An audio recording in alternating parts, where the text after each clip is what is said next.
نبی پاک علیہ الصلوۃ والسلام کی محبت انسان کو کبھی بھی پریشان نہیں ہونے دیتی، الجھنے نہیں دیتی، تازہ دم رکھتا ہے حضور کا پیار۔ شرط یہ ہے کہ محبت صحیح ہو، اصلی ہو، باطن میں ہو۔ یہ آپ کے ذہن کے اندر کبھی بھی کسی بدبو کو نہیں آنے دے گی، طبیعت کو تازہ دم رکھے گی، سکون میں رہیں گے۔ لیکن نبی پاک علیہ السلام کی محبت کے کچھ تقاضے ہیں، ان تقاضوں کو سمجھنا پڑے گا، بالخصوص امت اس وقت جس جگہ پہ کھڑی ہے۔ آپ دیکھیں کہ اتنی بربریت اور اس جیتے جاگتے دیکھتے ماحول میں کہ جس میں ہر چیز کیمرے کی آنکھ دیکھ رہی ہے، اس میں اس قدر زیادہ اسرائیل کی جارحیت،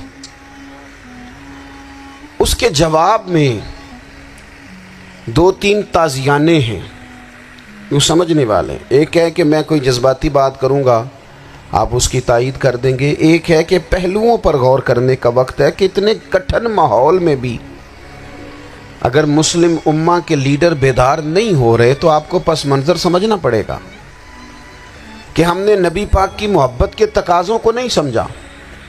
حضور سے محبت ہے نا تو پھر نبی پاک کو تو سادہ طرز زندگی پسند ہے، حضور کو تو پسند نہیں ہے۔ اللہ کے محبوب نے تو دعا مانگ کے فقیری لی اللہ تعالیٰ سے۔ آپ کو پتہ ہے جب بندہ بہت زیادہ آسانیوں میں چلا جاتا ہے، بہت زیادہ اس کے پاس سہولیات ہو جاتی ہے، اس کا مرنے کو دل نہیں کرتا۔ خود نبی پاک علیہ السلام نے فرمایا قیامت کے قریب کافر تم پر جھپٹیں گے جس طرح بھوکے لوگ کھانے پر جھپٹتے ہیں۔ حضور کیوں، ہم تھوڑے ہوں گے؟ فرمایا نہیں، تمہیں دنیا سے محبت ہو جائے گی اور موت تمہیں بری لگے گی۔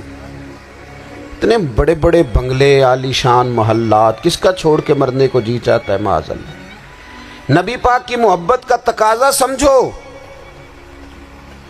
ایسا نہیں کہ وہاں دولت آئی نہیں۔ حضور تو فرماتے ہیں کہ اللہ نے خزانوں کی کنجیاں میرے ہاتھ میں رکھ دی ہیں، لیکن میں نے عرض کیا مالک ایک وقت روٹی دینا اور ایک وقت کا فاقہ دینا۔ کنجیاں خزانوں کی اللہ نے دی۔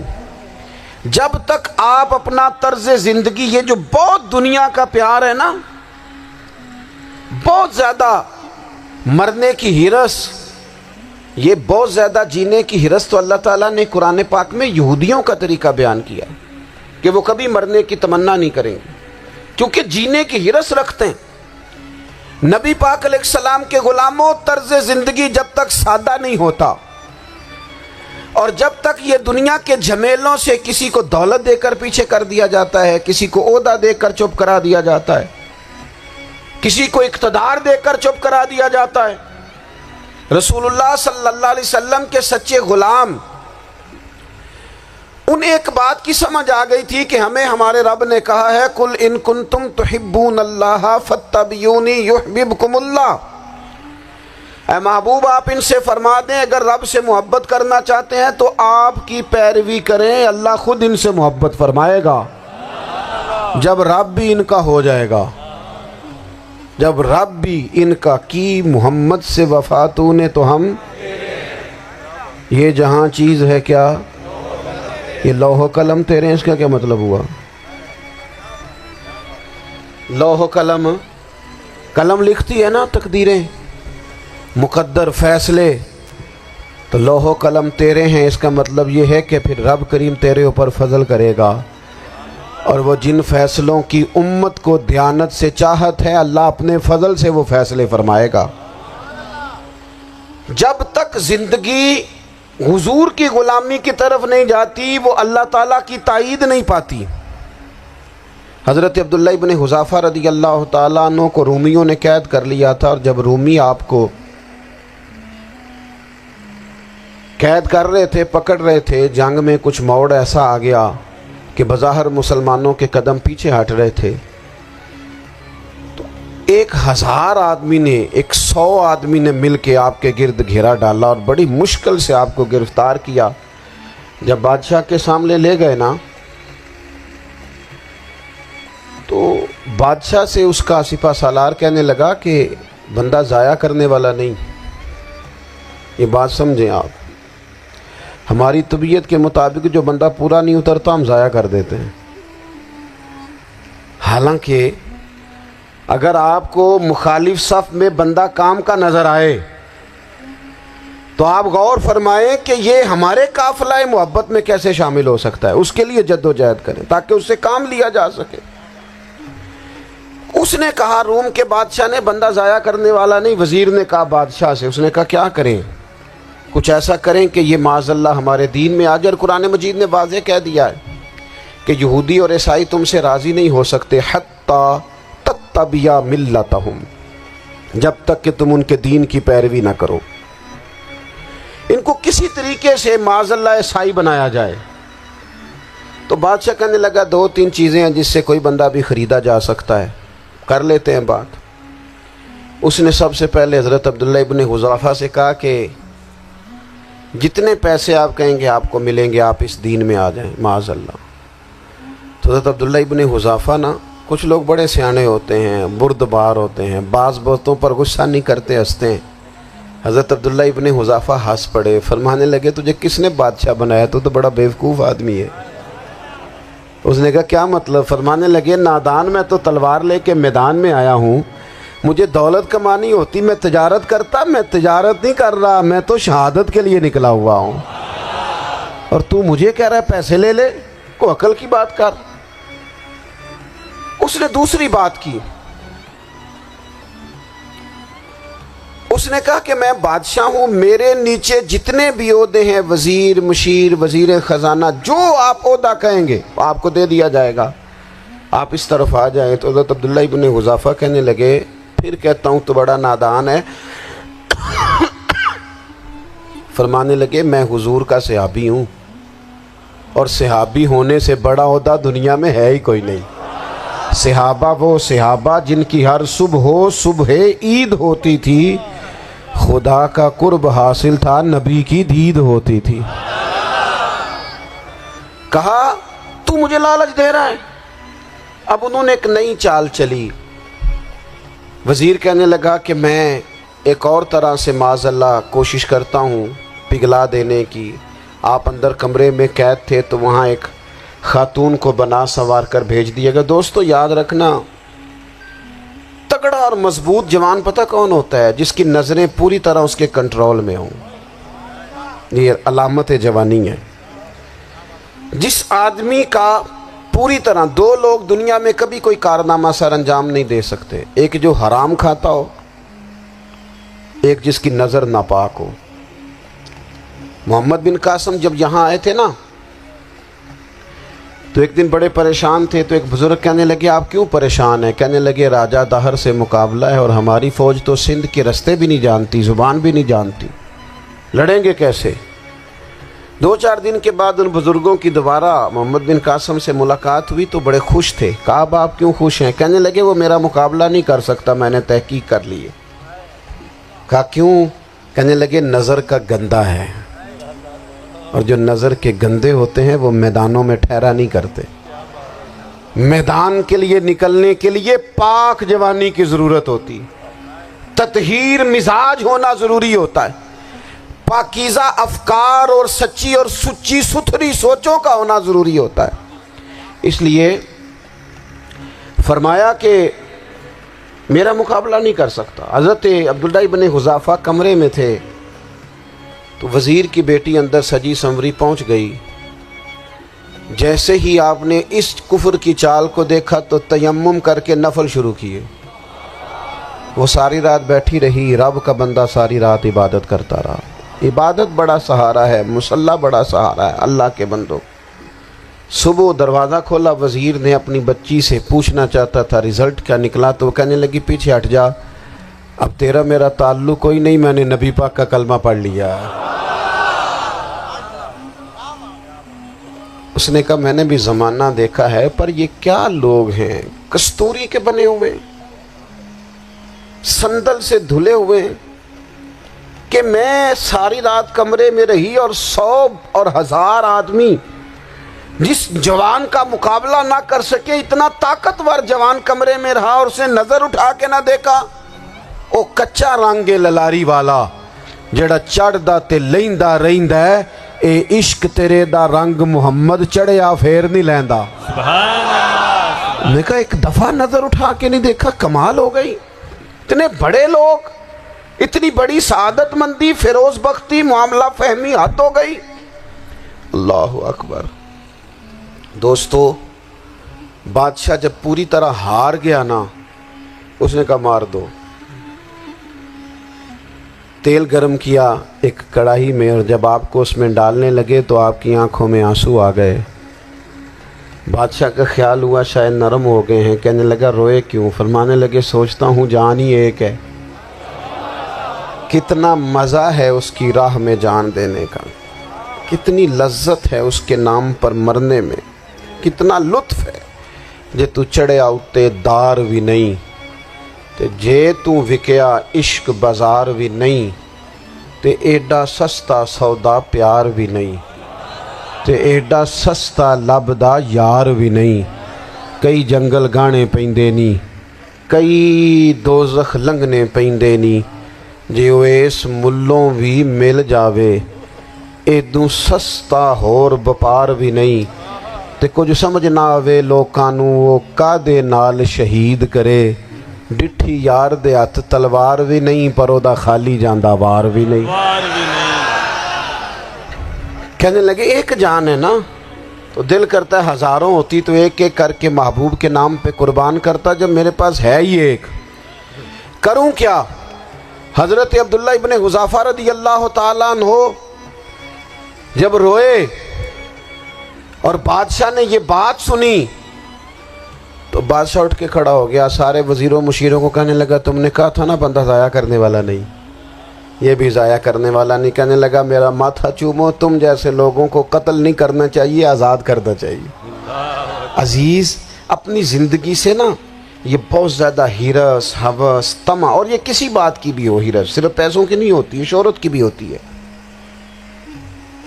یہ بیماری انسان کو اقتدار کی بھی ہوتی ہے، تعریف کی بھی بیماری ہوتی ہے، یہ سارے نقص ہوتے ہیں لوگوں کو، اور معاذ اللہ بعض جبوں کبوں کے اندر بھی ہوتے ہیں، وہاں بھی پنپتے ہیں۔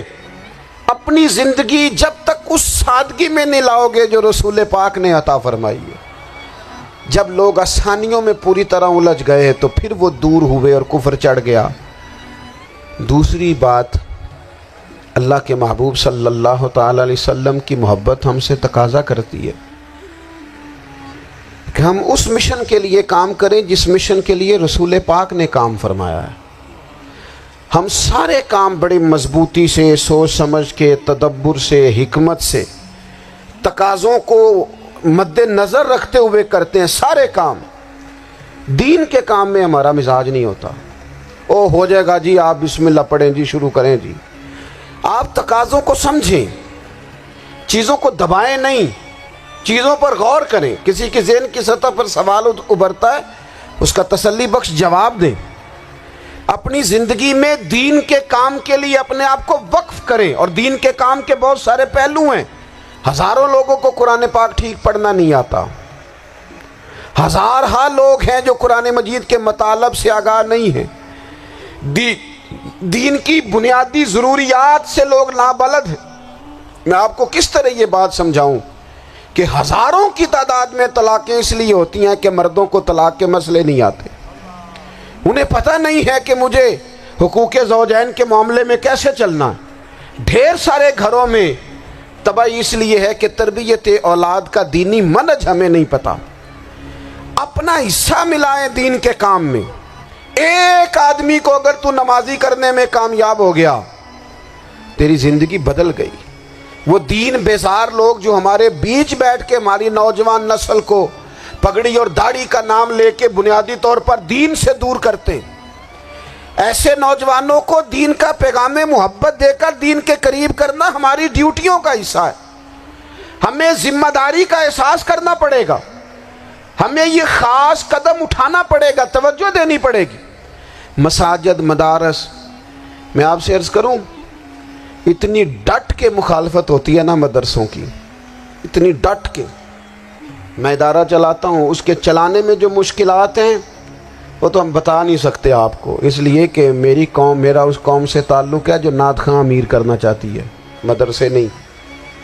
ہاں نقیب خطیب پیدا کرنا چاہتی ہے, شعر و شاعری کی زندگی کو پروان چڑھانا چاہتی ہے. فقط ہمارا ان لوگوں سے تعلق ہے جو لاکھوں کروڑوں روپیہ محافل پہ لگائیں گے, اور قاری صاحب بیچارے اگر مسجد کا کوئی ہونے والا کام کسی وقت بتا دیں گے تو وہ بڑی مشکل آ جائے گی ان کے لیے. یہ کیسے ہو سکتا ہے, آپ نے یہ ڈیوٹی بتا دی. مدارس اور جتنا اہم رول دین کو پھیلانے میں مدارس اسلامیہ کا ہے, اتنی زبردست. لوگوں کا خیال ہوتا ہے میری طرح کے لوگ شاید کام کرتے ہیں, ڈیوٹی کرتے ہیں. یہ 10-15 لوگ آپ کو نظر آتے ہیں جو آپ کو کہیں میڈیا پر یا ادھر ادھر ڈیوٹی کرتے. مخلص لوگ اپنی جگہ پہ وہ بھی بڑا ہی کام کر رہے ہیں, جو میڈیا پہ آ کے بھی اخلاص سے اور درد دل سے کو دین کی, ان کی بھی کسی بات کی حوصلہ شکنی نہیں. لیکن ہزارہا اساتذہ جو مدارس میں بیٹھ کے پڑھاتے ہیں, جنہوں نے وہ سارے لوگ تیار, آپ سمجھ نہیں سکتے کتنا بڑا کام. حفظ کا استاد جو ہوتا ہے نا, اس کی ڈیوٹی 24 گھنٹے ہوتی ہے فجر سے پہلے, اور اس نے بچوں کو اٹھانا. تنخواہ تو ہم انہیں دینا نہیں نہ چاہتے جی, تنخواہ نہیں دے دی انہوں نے. ہمیں مولوی امیر نہ ہو جانا. مولوی نو تے سوٹ بھی 27ویں والی رات دے ہے تاکہ کدھر سوان کے عید والے دن پا نہ لوے, چونکہ 27ویں تو بعد تے درزی پھڑتا ہی کوئی نہیں. کیوں حضرت ایسے ہی ہے نا, اس وقت تو نہیں نہ لیتا. تو ہم چاہتے ہیں مولوی ہماری مرضی کے ہماری طرح کا سوٹ نہ پہن لے. مدارس کی مضبوطی آپ یہ دیکھ لیں, یہ صلاح الدین ایوبی کا تعلق بھلا کس چیز سے تھا؟ غوث اعظم کے مدرسے سے. حضور غوث اعظم کے مریدوں کی جماعت اس کے ساتھ شامل تھی. کون لوگ تھے جنہوں نے مدارس سے فیض پایا؟ رازی اور غزالی, حضور غوث اعظم, خواجہ اجمیر, یہ سب لوگ مدارس کے لوگ ہیں. کمزوریاں ہیں, غلطیاں ہیں, بہت ساری چیزوں کی اصلاح کی ضرورت ہے, لیکن یہ دین کا بہت بڑا قلعہ ہوتا ہے مدرسہ. لیکن اس کی مخالفت کی جاتی ہے. مجھے بتائیے, اگر مدرسوں میں کمزوریاں ہیں تو کالجوں یونیورسٹیوں میں نہیں ہیں؟ ہم نے کبھی مخالفت کی ہے بند کر دو سارے؟ لیکن لوگوں کا جب خیال آتا ہے, جب ہمارے ایک سابقہ وزیر صاحب تھے سر راہ, کسی دعوت میں میری ان سے ملاقات ہو گئی تو انہوں نے کہا مدرسوں کا کردار کیا ہے آج کے ماحول میں؟ میں نے انہیں کہا کہ مختلف کورسز آپ کراتے ہیں نا, تو اس کے لیے پھر مختلف ویکینسیز ہوتی ہیں. جہاں بچوں کو مدرسے کا کورس کرایا جاتا ہے تو استاد بننا ہوتا ہے, اس نے خطیب بننا ہوتا ہے, مسجد کی ڈیوٹی کرنی ہوتی ہے. میں نے کہا آپ بالکل کوئی حکومت سرپرستی نہیں کرتی, لیکن اللہ کا فضل ہے. کبھی آپ نے حکومت سے سنی ہے جس میں جمعے والے دن مولوی نہ ملا ہو جمعہ پڑھانے کے لیے؟ کبھی آپ کو رمضان میں ایسی مسجد ملی ہے جس میں قرآن مجید سنانے کے لیے حافظ نہ ملا ہو؟ یہ ہو سکتا ہے کسی حافظ کو مسجد نہ ملے. تو مدارس کے ذمے جو کام تھا مدارس نے جم کے کیا ہے اور ڈٹ کے کیا اللہ کے فضل سے. اور مدارس کے لوگوں کو بھی کمزور نہیں پڑنا چاہیے, کبھی کسی وزیر مشیر مالدار کے روب میں نہیں آنا چاہیے, قطعاً نہیں. کیوں کہ یہ وہ عظیم لوگ ہیں رسول اللہ صلی اللہ علیہ وسلم کے دین کے غلام, کہ ابھی ایک لفظ نہیں پڑا ہوتا الف با تا سا, پہلے دن گھر سے نکلتے ہیں تو حضور فرماتے ہیں اللہ کے فرشتے ان کے پیروں کے نیچے پر بچھا بھی دیتے ہیں. پہلے دن اتنا بڑا اعزاز ملتا ہے. تو حضور کی محبت کا تقاضا ہے, دین کا کوئی کام کیا جائے. ایک خاتون مسجد نبوی شریف میں جھاڑو دیتی تھی پر کوئی کام تو کرتی تھی نا. اور کس مسجد میں؟ جہاں 70,000 فرشتے صبح آتے ہیں 70 شام آتے ہیں, اس مسجد میں وہ خاتون جھاڑو دیتی تھی. بخاری ہے, جب ان کا انتقال ہو گیا صحابہ نے سوچا کہ حضور کو تکلیف ہوگی, بغیر بتائے جنازہ پڑھ دیا. حضور صبح تشریف لائے, تازی قبر دیکھی, اور محبوب وہ ہیں جو فرش پہ کھڑے ہو کے عرش کی خبریں دیتے ہیں. نبی پاک علیہ الصلوۃ والسلام نے فرمایا کہ مجھے اطلاع کیوں نہیں دی اس کے انتقال کی؟ یہ کرم دیکھو, کوئی ڈیوٹی تو کرتی تھی نا یار, پر خلوص سے, پر پیار سے, پر اللہ کو راضی کرنے کے لیے, پر درد دل سے. اور دین کی ڈیوٹیاں کرنے والے دوستو سنو, حضور صبح آئے, قبر کو دیکھ کر فرمایا مجھے کیوں نہیں بتایا؟ یا رسول اللہ آپ کو تکلیف دینا مناسب نہ جانا. تو قبر پہ کھڑے ہو کے حضور نے فرمایا صف بناؤ میں دوبارہ جنازہ پڑھاؤں گا. صف بناؤ میں دوبارہ جنازہ پڑھاؤں گا. کوئی ڈیوٹی تو. تیسرا تقاضا حضور کی محبت کا سمجھو، میں بس بڑی جلدی بات سمیٹنے لگا ہوں. حضور کی امت سے پیار کرو، یہ نبی پاک کی محبت کا تقاضا ہے. حضور اس بندے سے بڑے راضی ہوتے ہیں جو حضور کی امت سے پیار کرتا ہے. آپ کو پتہ ہے حضرت جبریل امین علیہ السلام نے معراج کی رات حضور علیہ السلام سے عرض کی تھی کہ اللہ کی بارگاہ میں عرض کیجئے گا میری بھی ڈیوٹی لگ جائے آپ کی امت کے ساتھ محبت کرنے پر. تو یہ کیوں کہا تھا انہوں نے؟ علماء نے لکھا اس لیے کہا تھا کہ حضرت جبریل بھی جانتے ہیں کہ حضور کی امت سے محبت کی بات کی جائے نا تو نبی پاک راضی ہوتے ہیں. امت سے پیار کرو گے نا، امت سے. ایک صرف بات کا خیال رکھنا، عقیدہ برا ہو تو بات دوسری ہے، ورنہ میرے محبوب کی امت کا ایک ایک شخص جو مدینے والے کا کلمہ پڑھتا ہے، جو حضور کا غلام ہے، اس کے بارے میں اپنے دل میں گنجائش رکھنا، پیار رکھنا، وارفتگی رکھنا. اور دوستو یہاں لوگ کس طرح گروہوں کو، جماعتوں کو سپورٹ کرتے ہیں. نبی پاک نے اس امت کی کثرت پر فخر بیان کیا اور حضور فرمانے لگے 120 صفیں جنتیوں کی ہوں گی، قیامت میں 80 صفیں صرف میری امت کی ہوں گی. سبحان اللہ. میں کثرت امت پر فخر کروں گا. ان لوگوں سے پیار کرنا ہے، ان کے دکھ درد کو سمجھنا ہے. پتہ ہے آج کیا ہوتا ہے؟ آج ہمیں نا مختلف چھوٹے چھوٹے ملکوں میں بانٹ دیا گیا، تو ہم کسی دوسرے مسلمان بھائی کا درد نہیں محسوس کرتے. ہم گھروں میں نہیں محسوس کرتے. پڑوسی پر ظلم ہو رہا ہو تو ہم کہنے پتر ساڈا نہیں مسئلہ، یہ دا مسئلہ ہے، تینوں کی لگے.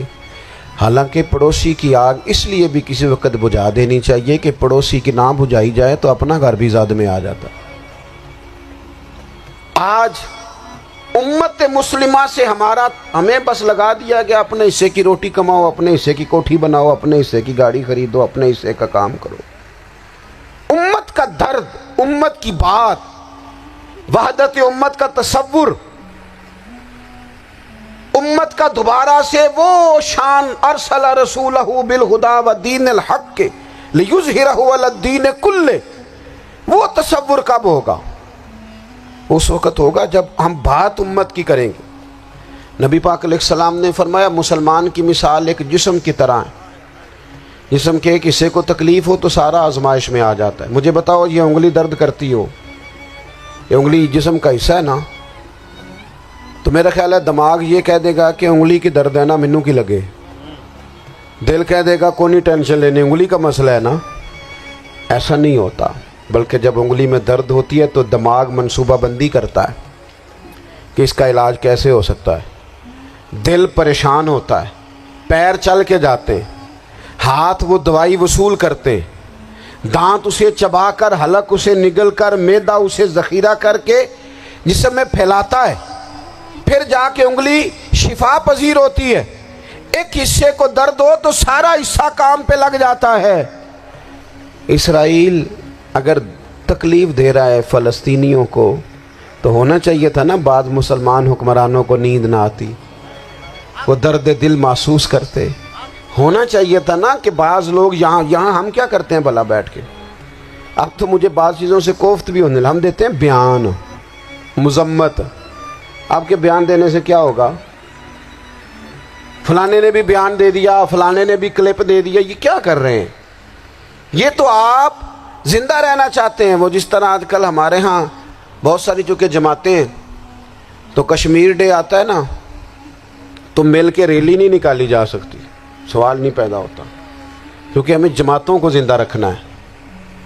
اس جماعت کی خبر الگ لگنی چاہیے، اس جماعت کی خبر الگ. تو ایسے کوئی انقلاب آئے گا؟ یاد رکھنا امت کو پوری کو ایک طاقتور آواز بننا پڑے گا. ہمیں تھوڑا تھوڑا اوپر اٹھ کے سوچنا پڑے گا. خدا را اللہ تعالیٰ مجھے معاف کرے اگر کوئی بات میں ستی کر رہا ہوں.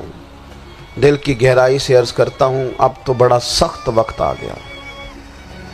اب چونکہ اب تو کیمرے کی آنکھ آئی ہے تو وہ زخمی بچے دیکھے نہیں جاتے، وہ تڑپتی مائیں دیکھی نہیں جاتی، وہ سسکتی اور آواز دیتی بیٹیاں سنی نہیں جاتی.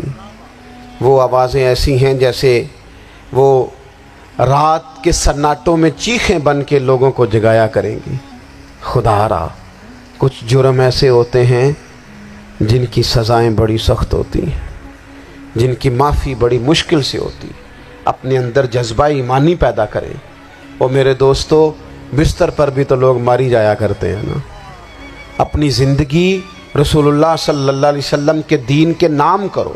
جذبہ جہاد، شوق شہادت اور عشق رسول، یہ عناصر ہیں جو امت مسلمہ کو پیروں پر کھڑا کریں گے۔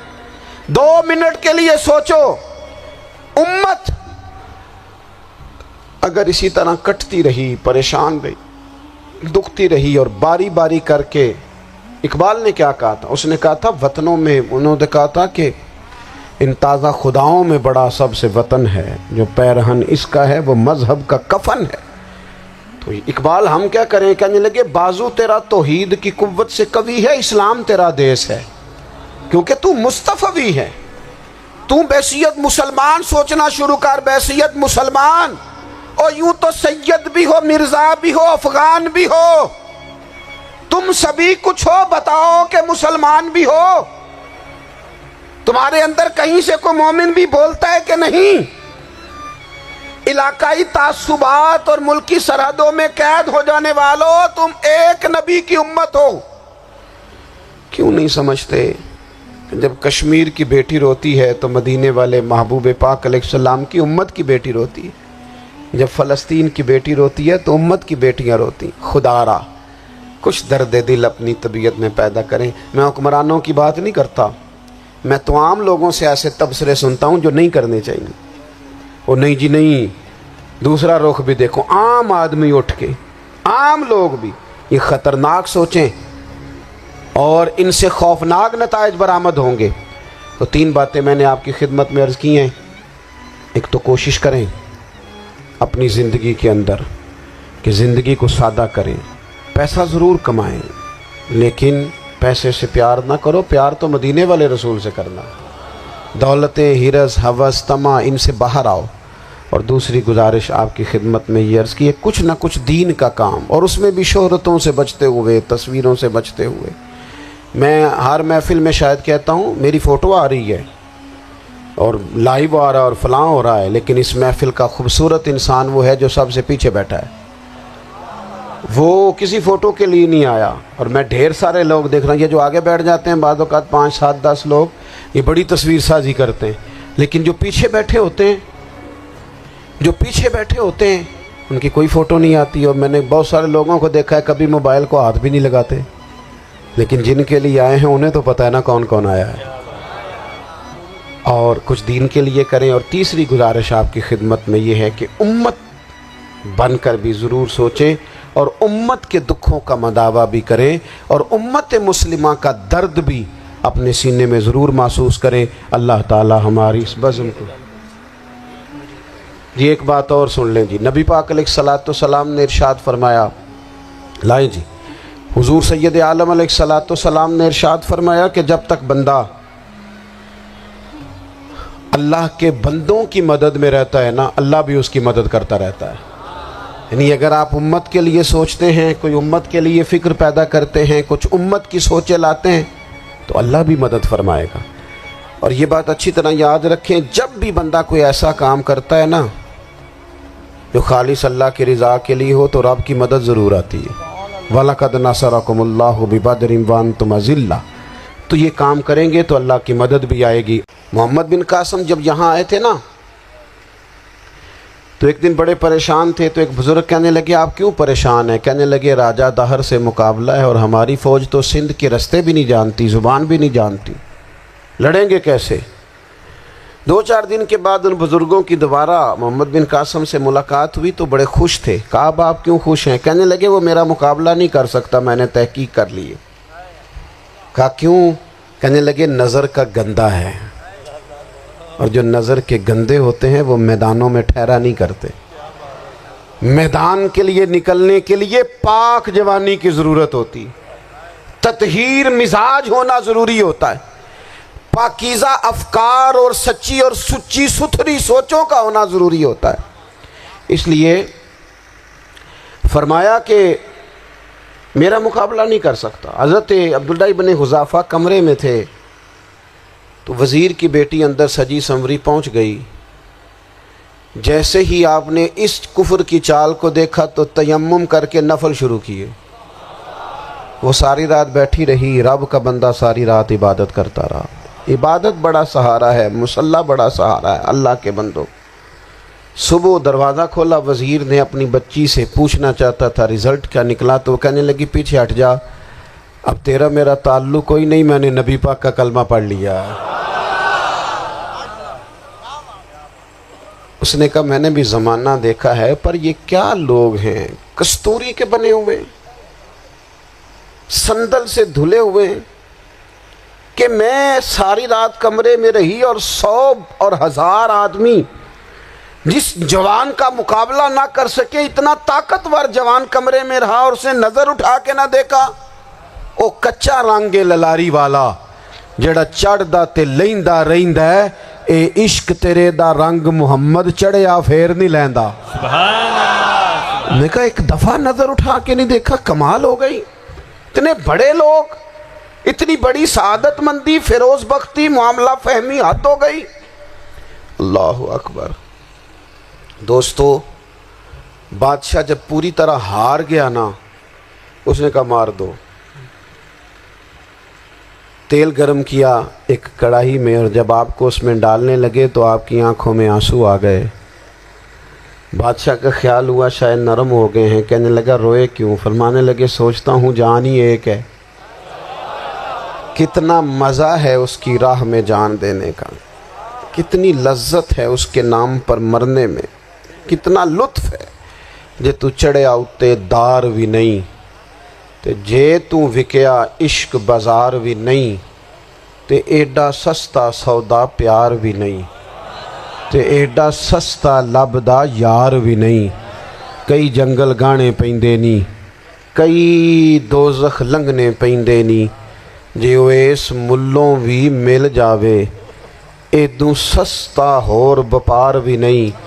تے کچھ سمجھ نہ آوے لوکاں نوں وہ کادے نال شہید کرے، ڈٹھی یار دے ہاتھ تلوار بھی نہیں، پر او دا خالی جاندہ وار بھی نہیں۔ کہنے لگے ایک جان ہے نا، تو دل کرتا ہے ہزاروں ہوتی تو ایک ایک کر کے محبوب کے نام پہ قربان کرتا، جب میرے پاس ہے ہی ایک، کروں کیا؟ حضرت عبداللہ ابن حذافہ رضی اللہ تعالیٰ عنہ جب روئے اور بادشاہ نے یہ بات سنی تو بادشاہ اٹھ کے کھڑا ہو گیا، سارے وزیروں مشیروں کو کہنے لگا تم نے کہا تھا نا بندہ ضائع کرنے والا نہیں، یہ بھی ضائع کرنے والا نہیں۔ کہنے لگا میرا ماتھا چومو، تم جیسے لوگوں کو قتل نہیں کرنا چاہیے، آزاد کرنا چاہیے۔ عزیز، اپنی زندگی سے نا یہ بہت زیادہ ہرس، ہوس، طمع، اور یہ کسی بات کی بھی ہو، ہرس صرف پیسوں کی نہیں ہوتی ہے، شہرت کی بھی ہوتی ہے،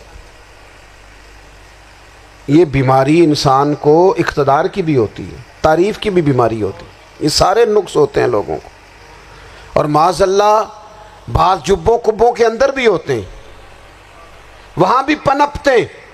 اپنی زندگی جب تک اس سادگی میں نہیں لاؤ گے جو رسول پاک نے عطا فرمائی ہے، جب لوگ آسانیوں میں پوری طرح الجھ گئے تو پھر وہ دور ہوئے اور کفر چڑھ گیا۔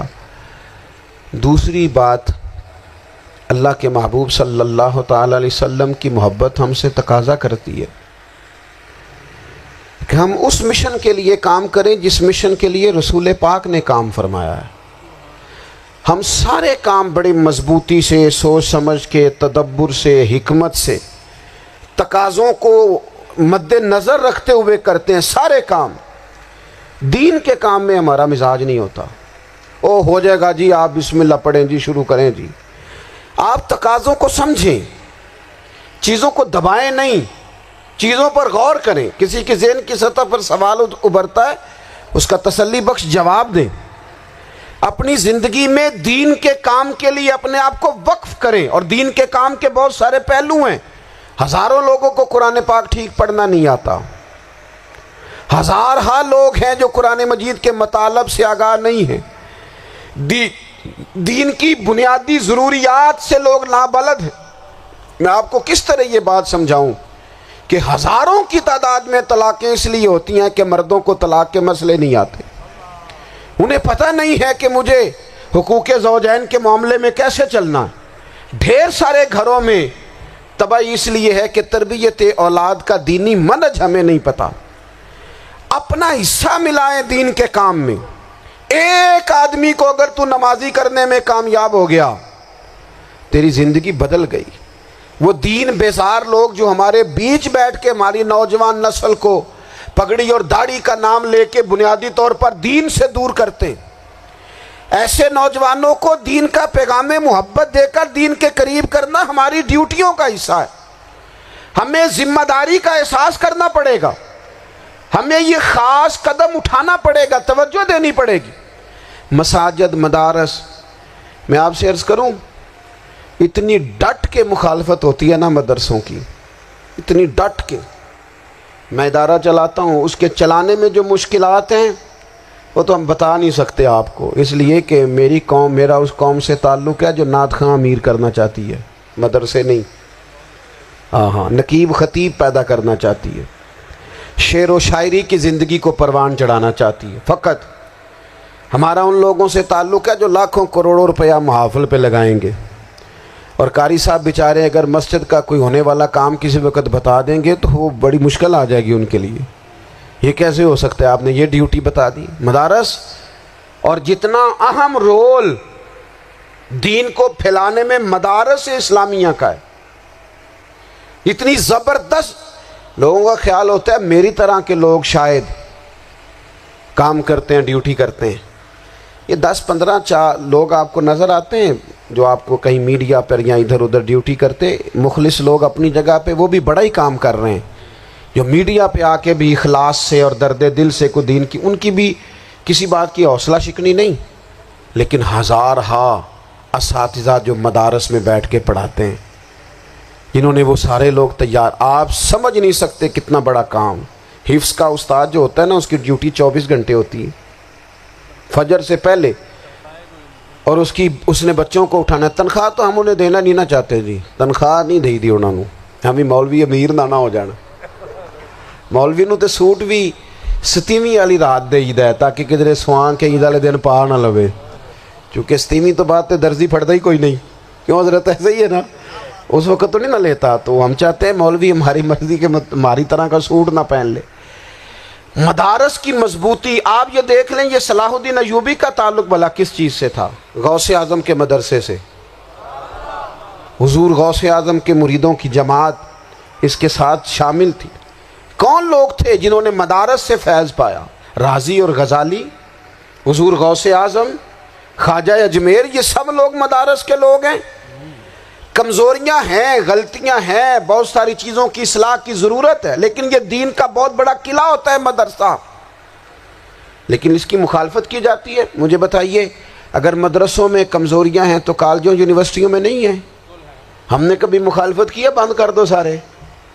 لیکن لوگوں کا جب خیال آتا ہے، جب ہمارے ایک سابقہ وزیر صاحب تھے سر راہ، کسی دعوت میں میری ان سے ملاقات ہو گئی تو انہوں نے کہا مدرسوں کا کردار کیا ہے آج کے ماحول میں؟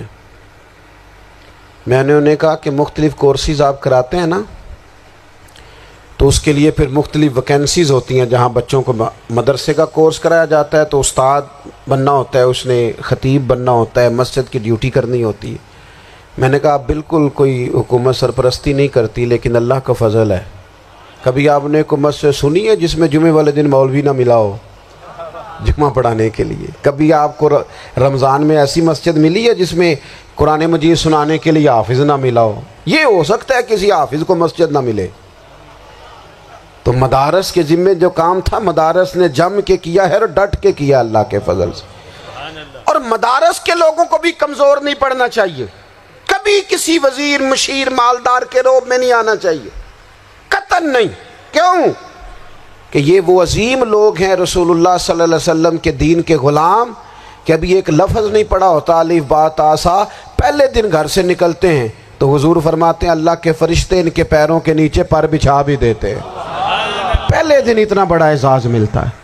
تو حضور کی محبت کا تقاضا ہے، دین کا کوئی کام کیا جائے۔ ایک خاتون مسجد نبوی شریف میں جھاڑو دیتی تھی، پر کوئی کام تو کرتی تھی نا، اور کس مسجد میں؟ جہاں 70,000 فرشتے صبح آتے ہیں 70 شام آتے ہیں. اس مسجد میں وہ خاتون جھاڑو دیتی تھی. بخاری ہے. جب ان کا انتقال ہو گیا صحابہ نے سوچا کہ حضور کو تکلیف ہوگی، بغیر بتائے جنازہ پڑھ دیا. حضور صبح تشریف لائے، تازی قبر دیکھی، اور محبوب وہ ہیں جو فرش پہ کھڑے ہو کے عرش کی خبریں دیتے ہیں. نبی پاک علیہ الصلوۃ والسلام نے فرمایا کہ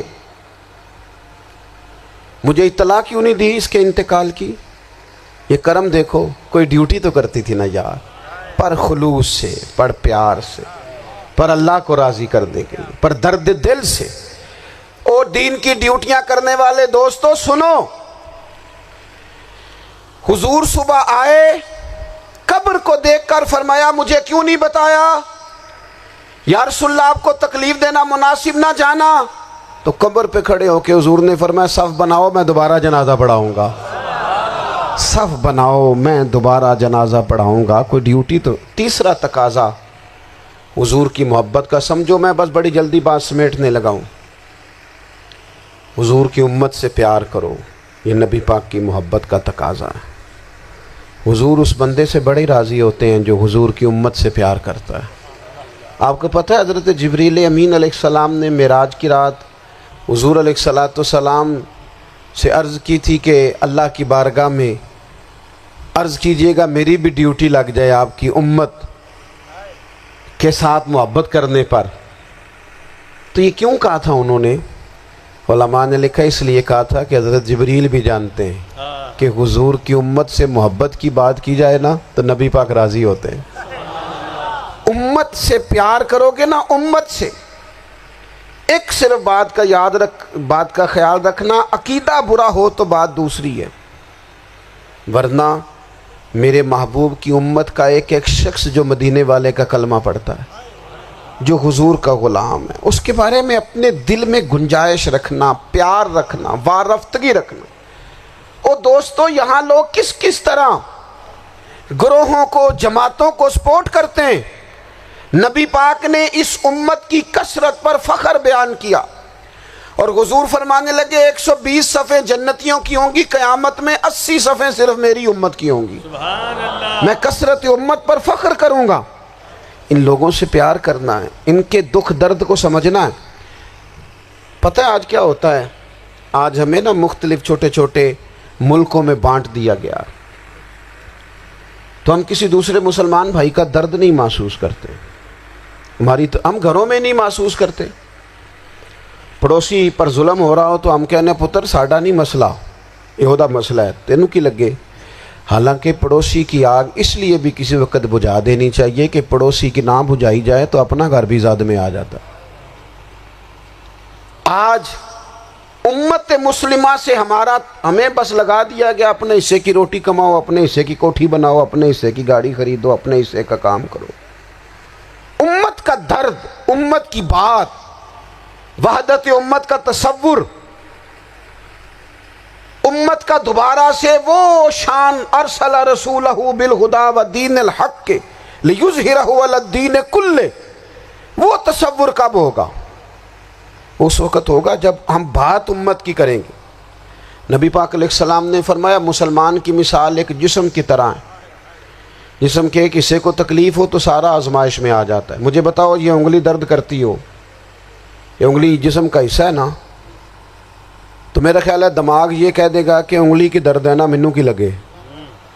دل کہہ دے گا کوئی نہیں ٹینشن لینے، انگلی کا مسئلہ ہے نا. ایسا نہیں ہوتا، بلکہ جب انگلی میں درد ہوتی ہے تو دماغ منصوبہ بندی کرتا ہے کہ اس کا علاج کیسے ہو سکتا ہے. دل پریشان ہوتا ہے، پیر چل کے جاتے، ہاتھ وہ دوائی وصول کرتے، دانت اسے چبا کر، حلق اسے نگل کر، معدہ اسے ذخیرہ کر کے جسم میں پھیلاتا ہے. پھر جا کے انگلی شفا پذیر ہوتی ہے. ایک حصے کو درد ہو تو سارا حصہ کام پہ لگ جاتا ہے.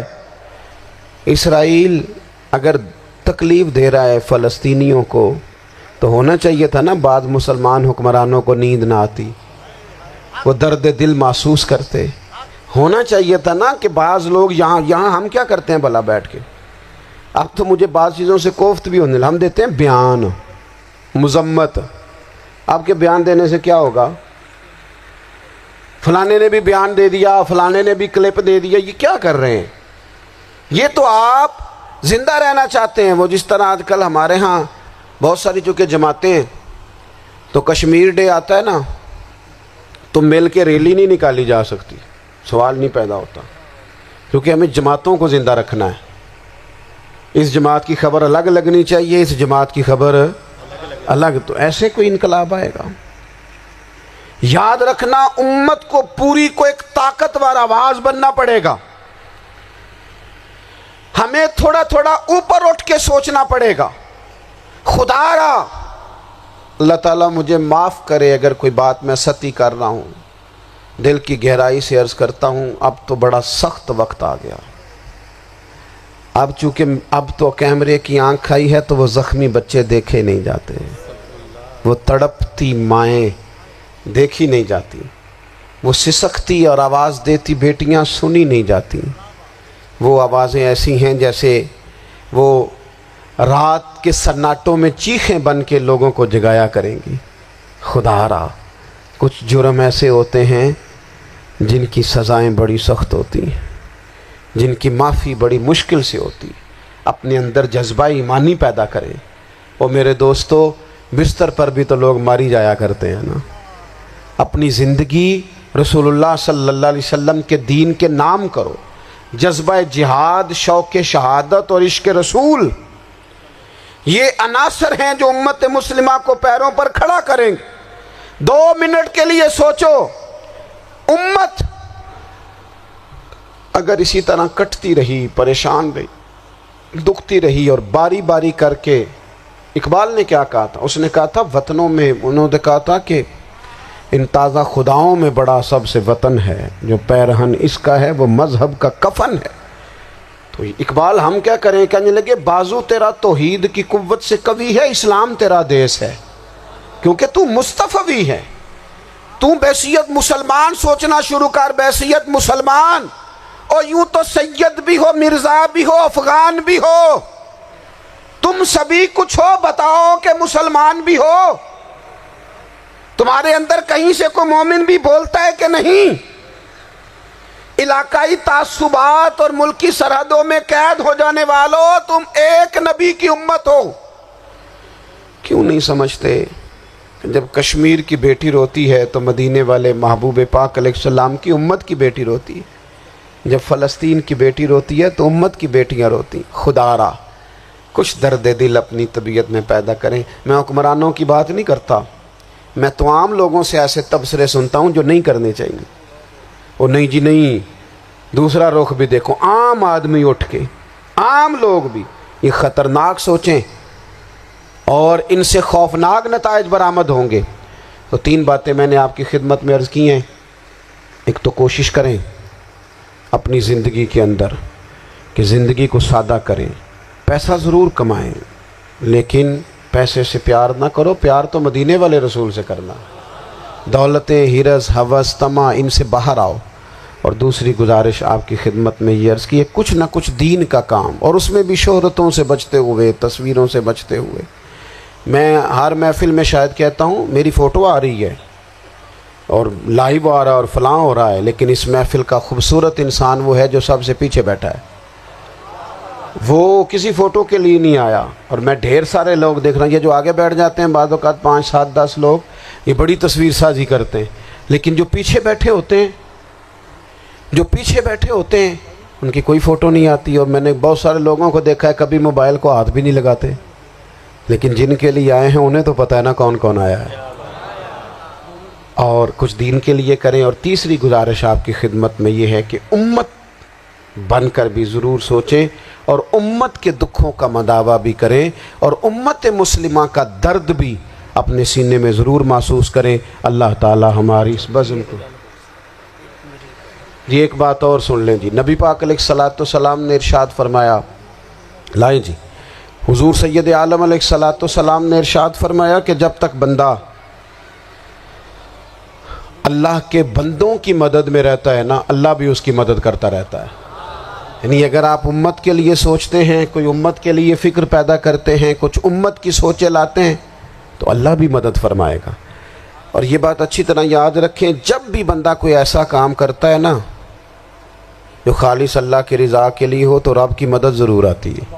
وَلَقَدْ نَصَرَكُمُ اللَّهُ بِبَدْرٍ وَأَنْتُمْ أَذِلَّةٌ، تو یہ کام کریں گے تو اللہ کی مدد بھی آئے گی۔ اللہ توفیق عطا فرمائے۔ وَمَا عَلَيْنَا إِلَّا الْبَلَاغُ۔ مصطفیٰ